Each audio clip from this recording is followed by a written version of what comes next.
یا تو ناموس داشته باشی زنگی جا در این سیاست داخل میکنی. شرم باد، حیم باد به شما برین جوانو. با این سیاست پلیدی رحمان رو دادن نشین. دروغ نگین. التماس اپا زن نباید زبانش دروغ باشه. اپا من تاجیک هستم، من در تاجیکستان زندگی کردم، من هزارها معلومات دارم که هیچ یک تولدخانه حتی نفر در بیرون تولدخانه زاید به خاطری که پول نداشت که در همون نفری که در دهن دروازه میسه در باز بکنه. الو بله سلام علیکم. علیکم سلام. اکا نازن همیشه مدار میخوان قدشمو گپ زنان. باشه بفرمایید. سلام علیکم. و علیکم سلام. بفرمایید مدیر عزیز. می درباره تحصیل فرزندو گپ زدی و درباره معارف گپ زدی و خب خودت چی میخواهی و چی پیشنهاد داری خودت؟ پیشنهاد که همین وزیر معارف باید به استعفا بره و یک وزیر درست بیا، یک نسل جدید، یک متخصص، یک کادر، یک برنامه ساز که جامعه را پیش بره. مکتب امروز انگشت تپک میبرن. همه خونه دا بچه‌م اگه گوش کرده سبد مکتومی درباره معارف تحصیل صفت همو خوندن کودکو گپ زد که پرسیمش که خودش چی پیشنهاد داره که ما قبول کنیم بعد با پگاهی که رفتیم با معلمو را من راستی دوام سری معارف نیست، دوام من سری همه شهرداری دوشنبه است، اما باز هم پیشنهاد میکنم که معارف در کشوری که اپای عزیز خلای عزیز یه دقیقه اگر منظرت میخوام، در کشوری که معارف نیست، مکتب نیست، اطلاعات نیست، او کشور پر از فساد میشوه. او کشور یک از کشورهای قشاق‌ترین میشه. برای چی؟ ژاپنیا 60% معاش کشورش در معارف جدا کرد که امروز یک از بهترین کشورهای صنعتی است در دنیا. ژاپنیا امروز کشور آلمان بهترین سیستم معارف داره. نسل نورس از روز تولد میشوه، او را دولت نگابین میکنه تا به سر کار رفتنش، تا زمانی که اون نفر دانشگاه را بود میکنه همچون یک اندازه‌سپارنده میشوه. آیا در وطن ما یک طفل به دنیا میبیه، آیا حکومت براش یک درام میتیه؟ سوال به شما همچون مادر وجدانم بگه. من امیدوارم که چون مادر هستین زبان دروغ و حرف دروغ نمیدونین، ان شاء الله امیدوارم سوالای مرا درست جواب بدین. بفرما پای عزیز. نوحیه کوشانیان گپ زدستم. میشناسی درباره نوحیه کوشانیان شنیدی؟ بله فهمیدم نوحیه کوشانیان. چند ساله میگن تاجیکستان اپا جان مسئله سوال در بیرون نره، مشکل ندارم. من چند سال هستم نیستم، در قطار من 2 میلیون مهاجری دیگه هست، صدها کس دیگه است که از دنیا گذشتن دیگر وطن ندیدن. این بحث نمیشه که انا تو چند سال از وطن دور بودی، انا تو دعوای گپ زدنده اشتباه است. اپا من خواهش میکنم سوال مرا جواب ده که آیا یک طفل به دنیا میبیو از طرف دولت چی برنامه برای او طفل است؟ مرحمت همش باید توریه شرایطو خوبه، شوبای تولدی دا میریم کلینومونه میزایونن دکترا متخصصای برجسته. چند سوم پول برای یک تولد کردن یک زن چقدر پول میگیرن؟ شوبای تولدی همین نوحیه ما همش بپوله. اپا به خدا دروغ میگوید. خدا شاهد است اپا، خدا شاهد است مادر هستی، زن هستی. من خواهش میکنم با این سیاست پلیدی رحمان رو دادن نشین. دروغ نگین. التماس اپا زن نباید زبانش دروغ باشه. اپا من تاجیک هستم، من در تاجیکستان زندگی کردم، من هزارها معلومات دارم که هیچ یک تولدخانه حتی نفر در بیرون تولدخانه زاید به خاطری که پول نداشت که در همون نفری که در دهن دروازه میسه در باز بکنه. زنی تاجیک تولد کرد، زنی تاجیک در راه تولد کرد. من التماس میکنم، خواهش میکنم مادری عزیز، مادر هستین، نباید مادر زبان دروغ داشته باشه. تربیت کننده نسل هستین. آیا یک طفل به دنیا میبیاد، حکومت برای همون طفل چی میتیه؟ مرحمت برنامه من مثال من میگه چی برنامه داری؟ اگر من رفت و در یک بخش راهبر هستم، اولین پیشنهاد من برای حکومت بعدی است که هر طفلی که در اون کشور تولد میشوه از روز اول زیر نظارت دولت باشه. غذای او، خوراکی او، مکتب او، دانشگاه او همه زیر برنامه حکومت باشه. هیچ یک طفل فرقی نداره، پدر نداره، مادر نداره، هر کسی که نباشه، هر طفل در نزد قانون باید جواب بگه. برای چی؟ فرزند رحمانوف بدون رفتن دانشگاه دیپلم میگیره، فرزندی ما و تو حتی یک دیرم پیدا نمیکنه در دانشگاه برای علم بگیره مهاجر میشه و برای چی؟ آیا فرق بین فرزندی منصبدار از ما و تو یگام چیزی جدید است؟ میشنیم برای من میگم که همه اگر مادر تا دوست میداشتی احترام میکردی میگفتی مادر جان گپ زن من گپت گوش میکنم نه که همین فقط گپ زدی من گفتم که یک بار خطیت گپ زنم که چی میخواهی مادری عزیز من براتون سوال دادم گفتم که طبیعی است که فقط سری یک ده گپ زدی و یک نون دیگه پهلوهای کاری راهبری دولتی ما را نادیده مرحمت شما پهلوهای دیدنیش بگین خب من بسیار فرصت دیدم که نوارای آخر پریزیدنت ما را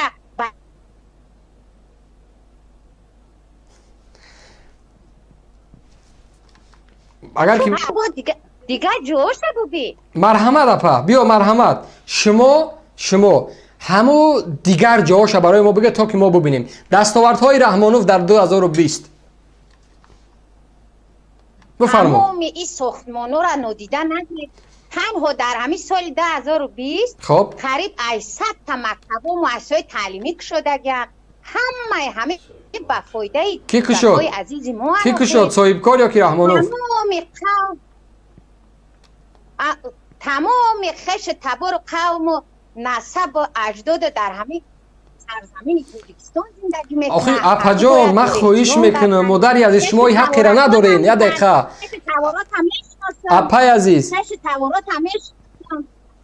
شما این حقی را ندارین که بگن که انا تمام خش و تبارت در تاجیکستان زندگی میکنم تو گپ نزن من شهروند جمهوری تاجیکستان سنم از 18 بالا است قانون کشور برای من اجازت میده که تو شهروند جمهوری تاجیکستان از سن 18 بالا هستی حقوق آزادانه فکرانی تا بیان کردن داری هیچ نفر جوابگوی عملها و کردارهای تو نیست اپا من خواهش میکنم منطق استفاده برین با این اشاره ما را گناهکار نکنین که انا پدری تو در تاجیکستان زندگی میکنه انا مادری تو زندگی میکنه او شهروند تاجیکستان است شهروند جمهوری تاجیکستان حقی در وطن زندگی کردن نداره من به گناه خودم جوابگر هستم اگر دزدی میکنم اگر غارت میکنم اگر یک کاری میکنم من در نزد خدا جواب میتم من در نزد قانون جواب میتم چون من از 18 بالا هستم من نمیدونم شما متخصص کدام بخش زپا در گوجه معلمه هستین در گوجه خوانده مرا میگفتین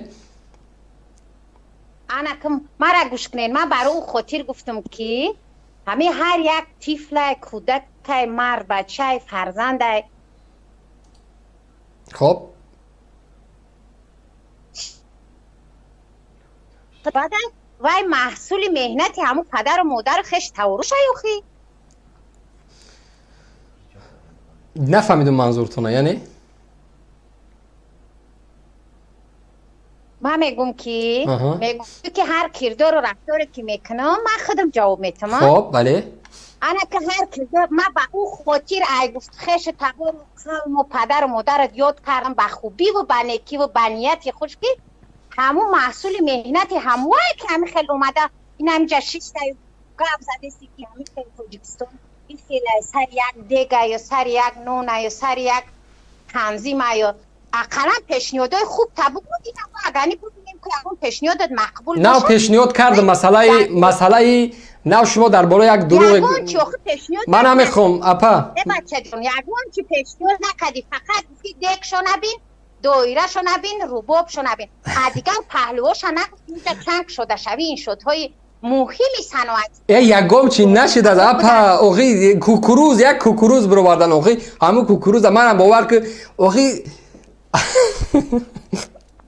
راستی مادر هستین من احترامتون دارم نمیخوام حرف خبیتون بگم نمیخوام خیلیتون دعوا بکنم من قربانی مادرام میشم واقعا من قربانی شما مادرام میشم اما من خواهش میکنم مادر عزیز در زبانتون عبارای دروغ رو نبیارین شما نسل تربیت میکنین من براتون گفتم که یک نفر در بیمارخانه وقتی که تولدگاه میره چند پول میگیره میگی رایگان هستی خدا شاید از دروغ میگی به خدا قسم دروغ است هیچ یک مادری تاجیک بدون مبلغ تولد نمیکنه اگر از هزارها یک نفر نباشه دروغ محض است آشکار همچون زن مادر دروغ میگه من خواهش میکنم نکنین این کاراتونه نرا میشنوین بعد خودت بچهش میسرت اگر میگوی مادرها را احترام میکنم خب نه اگر مادرها را که احترام کنی همه دیگه برآمدات و به همین نام تاجیکستان گپ نزن. با اپا شما یگان جا تحصیل کردگی هستین در گذشته؟ یک دقیقه مادر عزیز، یک دقیقه یک دقیقه التماس مرا گوش کنید. شما کجای خوندگی هستین؟ نه من هیچ جا نخوندم. با مو خاطر معلومات ندارین که حکومت از تاجیکستان فرقی کردن نمیتونین یا که ملت از دولت پرزیدنت از یک وزارت فرق کردن نمیتونین. با خاطر بحث ما معنی نداره. اپا جو من خواهش میکنم فرزندم که در پیشتون است. خب فرزندم در کجا کار میکنم؟ اگه چه خیلی حق داری که همین یک مادر بگوی که خودت علم و دولت و ملت برای که من میگم شما در مقابل تاجیکستان گپ میزنین. اپای عزیز تاجیکستان 141 از 1000 کیلومتر کوارداتی بود فروختنش. اون او تاجیکستان از مرز و کوه و ادیر و تپه و کانها و آبها و پریخها و تاجیکستان است.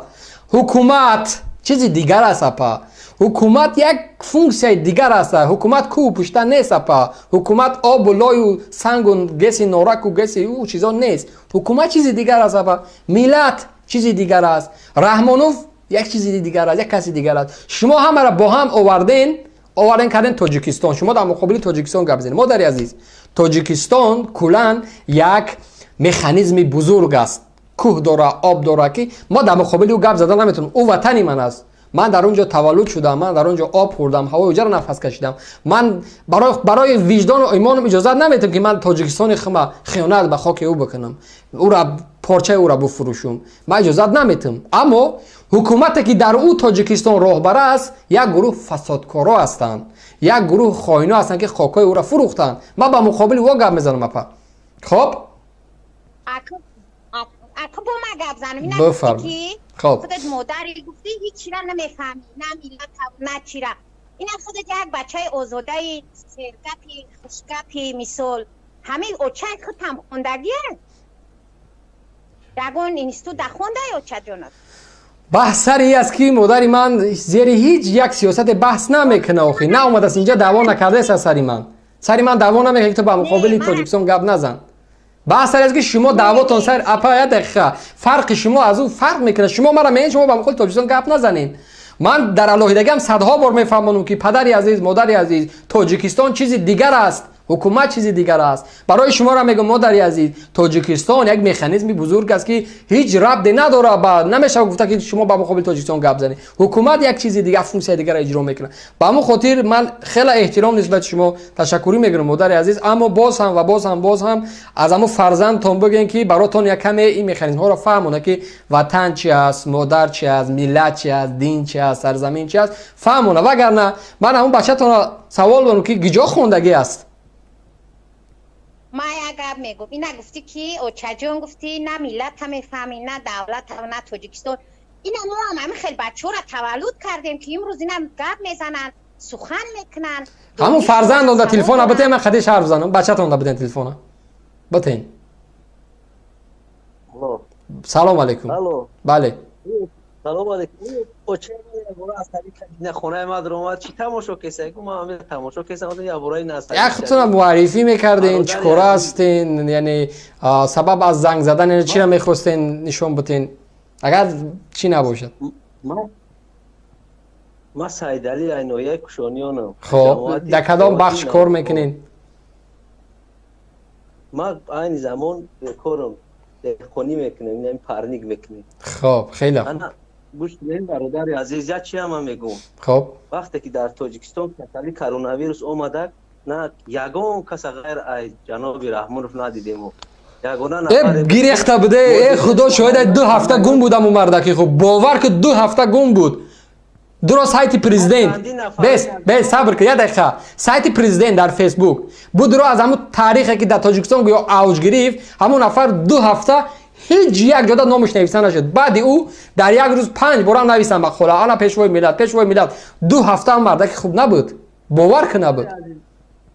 برادر عزیز ما گفتم غیر رحمان و دیگه ما را کسی اردام نکرده. ما گپایت را همشون قبول میکنم. پروردگار در کجا بود غیر از رحمانوف؟ پروردگار در کجا بود؟ پروردگار در همین حالت کجا بود؟ ترا ندید؟ انا کامپیوتر که اوچه ما سال 90 دستی ما را گرفت تمام دارایی منافرت و دستگ ما گرفت دل لباس دک کرتای خچگرز دک کرتای مرا همه دارویونا پرتوفتیم رفتیم کجا رفتین؟ کجا رفتین؟ کجا رفتین؟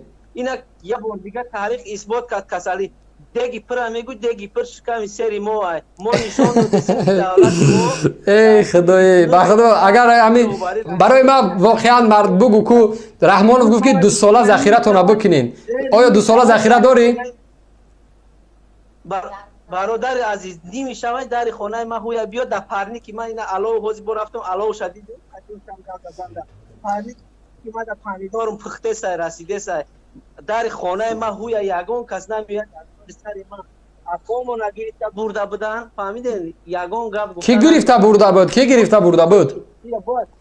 آخه بعد جنگی خطون میدونی آخه برین از همون صاحبای جنگ پرسون شوین آخه من حیرانم در همین مردم مرا چی و با جنگ چی کسی که جنگ کرد کسی که سلاح گرفت کسی که کش برین او زنده هستن همه زنده هستن کدامش که خواب گذاشتن خدا رحمت چون کنه نو کسانی که خب طرف دیگر هم رحمانوف بود برای از او طلب که برای چی جنگ کردی آ بچه او سلاح گرفت مردم کش شما یافتن هم یک طرف انا شما جنگ کردین کشتین آ بچه جنگ یک طرف نمیشه یک طرف خودی دیوال جنگ میکنه طرف دیگر هم بود برین اورم از گوشاش بکنین اینجا بیارین اورم بفهمونین قطعی اورم گپ زنین یک تا زبان پیدا نمیکنین در مقابل رحمانوف از جنگ گپ زنین زنکای همت گرفتگی یافتین یک نفری که یک گروهی که دیگر خاموش ایستاد و دیگر از وطن سرشون کنه قپیدین دیگه انا شما جنگ کردین اوه به سوادو به معرفتو نفری دیگر هم جنگ کردگی اون دبر شما اون در ساخت حکومت سلاح گرفته جنگیدگی است صدها و هزارها این نسل نوراس کشتگی است برین اورم بگین 4 تا بناموسی 4 تا نمیدونم دانشجوی بی سواد از جای بلند کردن